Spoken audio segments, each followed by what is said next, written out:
Hi అండి. నమస్తే. పెద్ద రోజు ఈవినింగ్ పూజ అయితే ఈ విధంగా చేసుకున్నాం.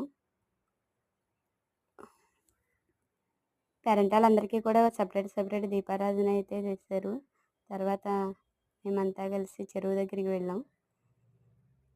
దండం పెట్టుకోవడానికని. అక్కడ వరిదబ్బుకి పూజ చేశారు. పూజ అయిన తర్వాత ఆ కాలువలో మళ్ళీని దాన్ని కలిపేసాం. తర్వాత ఇంటికొచ్చేసిన తర్వాత పేరంటాలకైతే ఈ విధంగా అన్నీ ప్రిపేర్ చేశారు. తర్వాత తాంబూలాలు తీసుకొని ఎవరింటికి వాళ్ళు వెళ్ళిపోయాం. Thank you for watching. Bye. Video నచ్చింది.